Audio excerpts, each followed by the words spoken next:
Pokémon Legends Arceus. Game Freak's big upcoming release is a game that has a massive amount of hype for it being the first true open world game Pokemon fans all around the world have been asking for. One of the main implications of this change is being able to roam around in explorable 3D environments, which tantalizes the trainer to explore their vast region with freedom as opposed to following a set, predetermined pathway, and the ability for Pokemon battles to occur in the real world as opposed to having a separate overworld and battle environment. While these unique features are truly a step up from what Poké fans are used to, some features have been stripped away from the very core formula Game Freak has been using since the original Pokemon Red and Pokemon Blue games. There are plenty of videos out there that talk about the features that the game might have, but what they might not. I believe Pokemon Legends Arceus is likely the first Game Freak title that is not Nuzlockable. Before I get into reasons why, let's understand what a Pokemon Nuzlocke run is. It is a set of rules that a player imposes on themselves to make the game more difficult. The core rules of a Nuzlocke are: 1. If a Pokemon faints, it must be released, and 2. You can only catch the first encounter on each route. There are many different variations to these rules, such as the Hardcore Nuzlocke rules, which I use for my Hardcore Nuzlocking series, which you can check out in the description below or on the card on screen. The origins of Nuzlocking date back to 2010. A fan wrote a comic on the popular site 4chan about his adventures of Pokemon Ruby. Since then, it has become its own sub-community and has become a very popular way to play Pokemon games.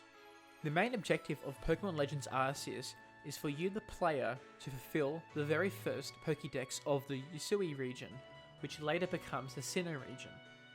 Given that the Pokédex is quite expansive, we can assume that you can't carry these Pokemon with you at all times.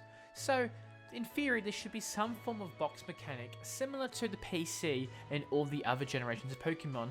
So therefore, we in theory can at least release Pokemon, or at very worst, box them for eternity to fulfill that very first Nuzlocking rule. The second rule, as stated earlier, is that we can only catch the first Pokemon we encounter in each area. However, this is actually a much more nuanced issue. You see, back in 2010, when the first Nuzlocke was made, Pokemon Ruby was the base game, and every time you have an encounter, you didn't have an option on what that encounter would be, i.e. that there were what we call encounter tables, and these have percentages in each area based on the type of encounter method, and that will determine what Pokemon you would receive. This random chance mechanic doesn't exist in Legends Arceus. You see, Pokemon are appearing in the overworld, which is the environment in which the player is running around and exploring in. Unlike traditional games, the battle screens were separated, and therefore this wasn't an issue. We've actually had this mechanic for 2 games now.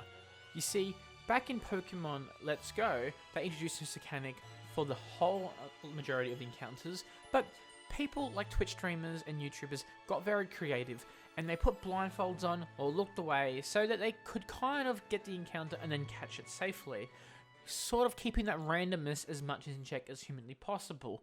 And in Pokemon Sword and Shield, they also had overworld encounters. However, they also included the ability to encounter Pokemon in the random wild, as you can see from the footage of Pokemon Sword playing right now. So this means the spirit of the rules is able to be maintained despite the addition of Pokemon appearing in the overworld. However, in Legends Arceus, this does not appear to be the case. So, therefore, you strictly can't have a random Pokemon encounter.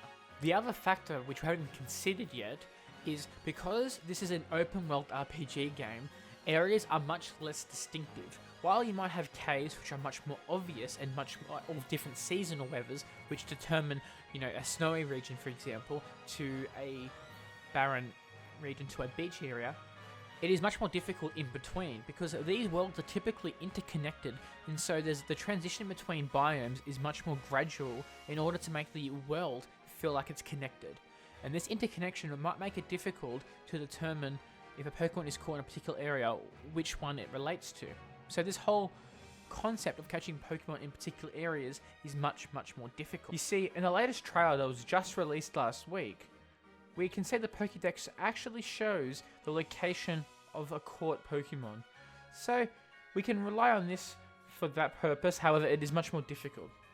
So The traditional Nuzlocke cannot be done in Legends Arceus. However, I can guarantee there are going to be adaptations to the Nuzlocke rule sets that the community make that will allow the spirit of the Nuzlocke to continue.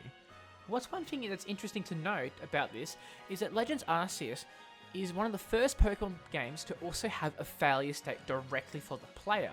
You see, most of the time in Pokemon, when your team wipes out, you go to the Pokemon Center and you heal.